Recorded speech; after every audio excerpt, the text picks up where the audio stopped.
Yeah, thank you for inviting us to present some of our work. So this is done by my colleague Helene and myself, and I'm going to present our slides. So first we'll give a short presentation about trolling, our repository, some background information, and then we present some of our the current metadata support we have in trolling, and then some ideas and some words about ongoing work on what we are doing to improve the metadata support in trolling. So what is trolling? Let me give you some background information about the history. So at our library at UiT, the Art University of Norway, we have been doing providing research and teaching support for a long time. And also before we started with trolling, we did some work on open access publication support, for instance. And then in 2013, we were approached by the linguistic community at our university, and they needed some help to establish a repository to share linguistic and language data.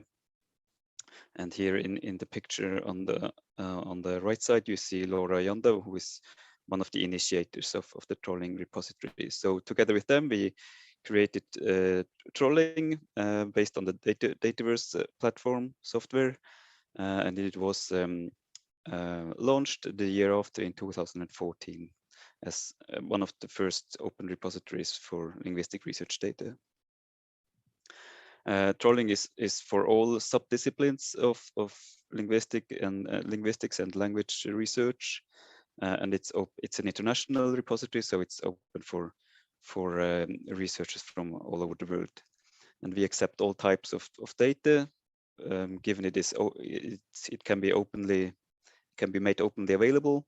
So it can be raw data, processed data, text, image, audio, video, whatever. And also other types of material like supporting code or script and experimental protocols and so on. So as I said, it's based on the Dataverse software, which is community driven, headed by Harvard. So we developed the repository at the library, UiT library, and it's now operated together with the IT department at UiT. And we try to operate it in as much as possible in alignment with the FAIR principles. And for historical reasons, it's still part of another repository we host at UiT, which is called Dataverse NO, inspired by Dataverse NL, which is an institution-based national generic repository. But we are going to move trolling out of Dataverse NO hopefully next year. So because it's really its own repository and it's a domain-specific international repository. Yes, since last year, Dataverse NO and hence also trolling has been Core Trust Seals certified. But when we move it out of the Dataverse NO repository, we'll have to apply for separate certification for the trolling repository. Here you see some of the main technical features of trolling. Yes, of course, you get an automatically generated reference, including a permanent identifier, which is a DOI in our case. There is version control. You can create so-called unpublished dataset private URLs, which enables you to share access to an unpublished version of your dataset. And you can put some embargo on file access for some time.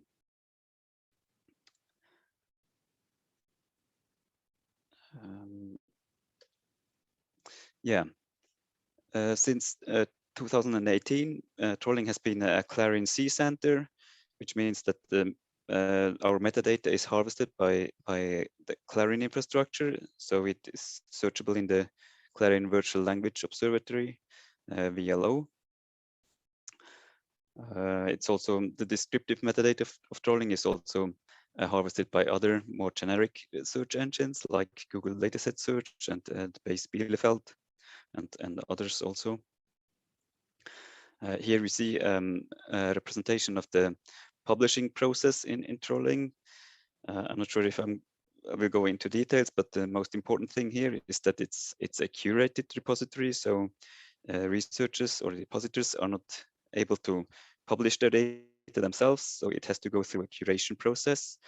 And then usually a dataset will be sent back to the author, to the depositor, with some suggestions on how to make it more in line with our deposit guidelines, so to make it as fair as possible. And then finally, the curator would then publish the data set.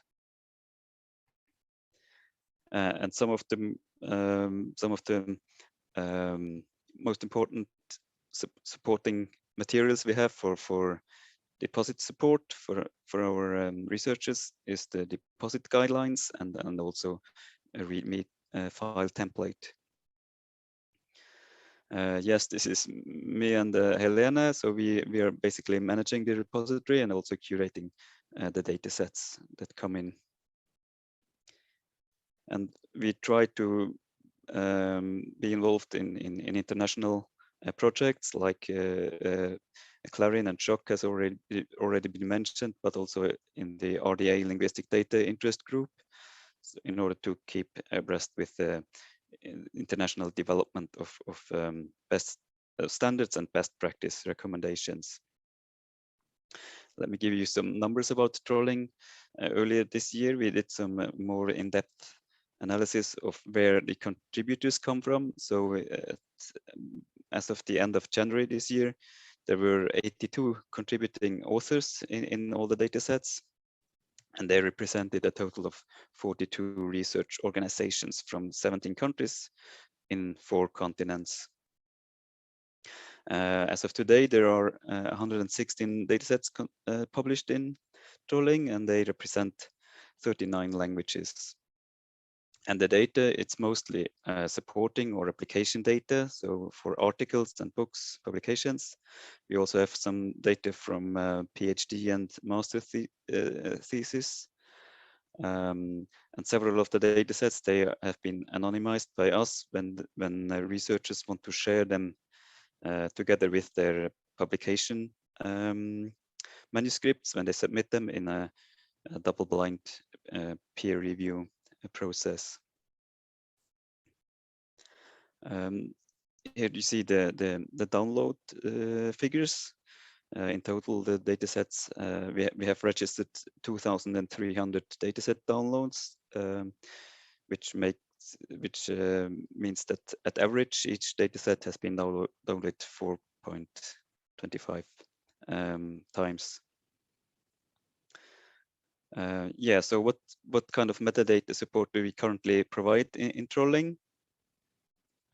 In the Dataverse software, metadata is registered in 2 rounds.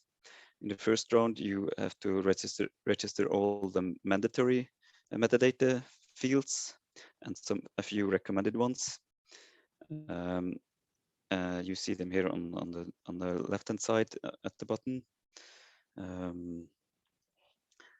Here. And then we recommend, and if once you have registered all the mandatory fields, you and uploaded some files, you can save your first draft metadata dataset draft. And in principle, your dataset is ready for publication. But we recommend our depositors to go back to the metadata record and to put some more metadata. And there you see our other recommended fields, and of course there are many other optional fields also available. Among other things, there is actually a more domain-specific metadata schema already available in the Dataverse software for social sciences and humanities. Yeah. So what we would need then is to have some more domain-specific metadata support in the software. So Dataverse has a very flexible metadata approach, so where you can very easily create tailorized metadata schemas.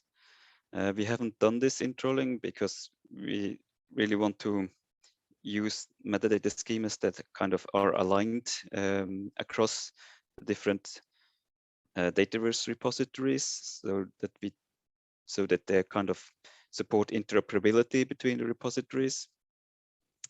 So the ones we use now are shipped with the standard distribution of the Dataverse software.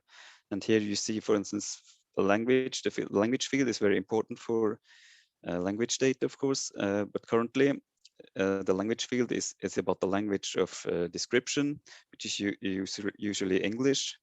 But in addition, we would of course need a metadata field for the language that is investigated. And currently, we have to put this as, or we put this as a keyword in the metadata schema. Another example is the contributor or the contributors. Currently, there is a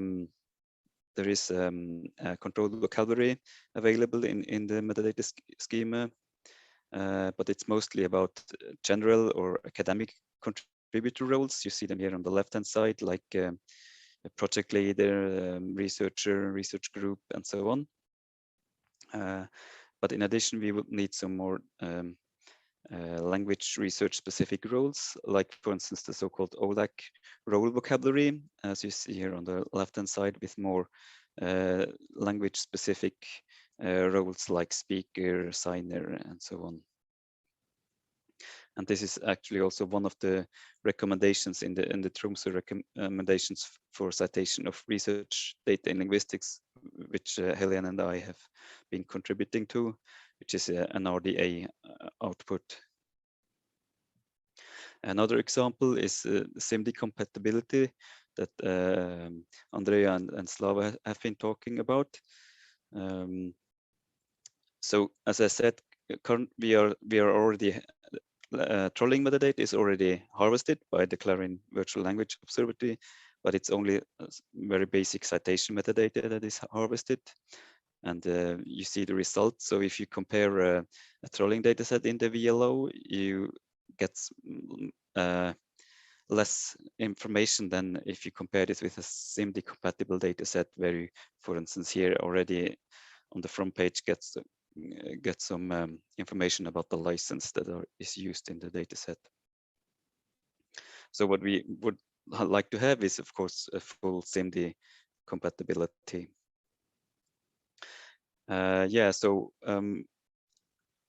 what's our plan to improve the metadata support, domain-specific metadata support in trolling?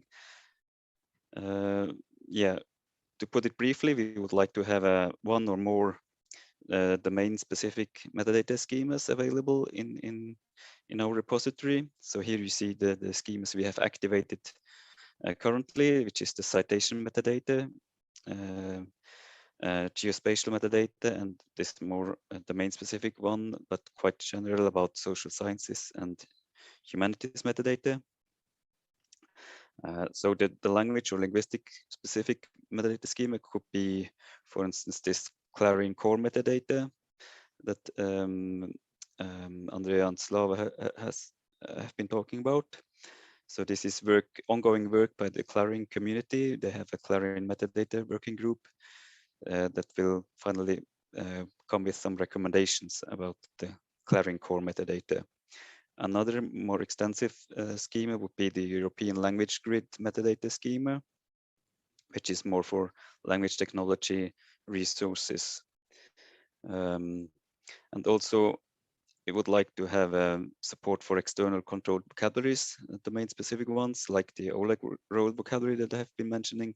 Another example is the MetaShare ontology, which you see a part of here on the right-hand side, like modality. So you could then choose what kind of modality your language resource is in. Like, for instance, for a corpus, you could specify if it's a spoken language corpus or sign language, written language, and so on. There are some challenges in this work. So, for instance, there is a question of how to implement more complex metadata schemas like the ELG schema. Here on the right-hand side, I've been working on implementing this in Dataverse. But here you see on the right-hand side the complexity, some indication of the complexity. So this shows just 1 out of 10, about 10 ELG subschemas, and you see here only one of them has more than 1,000 metadata fields. Another challenge is how to ensure the maintenance of metadata schemas. A third challenge is how to ensure the sustainability of external controlled vocabulary service, as also Andrea mentioned. And the fourth challenge is how to support the interoperability on file level. So until now, I've been talking about metadata on a dataset level, if you want. So, but to make it the data really interoperable, we should also talk about interoperability on a file level. And here are some possible approaches to these challenges. So, for first, as I said, we could use Clarion core metadata for smaller kind of supporting replication data sets. And on the other hand, we could use the ELG metadata for more larger resources like corpora. A second approach to the second challenge is about the sustainability. This could be solved at least partly by formalizing and strengthening the role of the global Dataverse community consortium. So to enable them to maintain Dataverse related resources like metadata integrations and so on. An approach to solve the third challenge, which is about the maintenance of external vocabulary service. Of course, we should choose sustainable services like recognized vocabulary services, for instance, run by libraries and so on. And if there are no one available, we could have them run by Clarion or the GDCC or another suitable organization. And for the interoperability on the file level, for instance, for tabular data, we could consider adopting the cross-linguistic data formats initiative, which I have put a screenshot or a reference about here. Yeah, so this was briefly about trolling and the work we are doing to improve metadata, domain-specific metadata support. And as you have been seeing, we are heavily relying on the Dataverse software and also the ongoing work on improving metadata support contributed by Dans and other members of the Dataverse community. Yeah, thank you.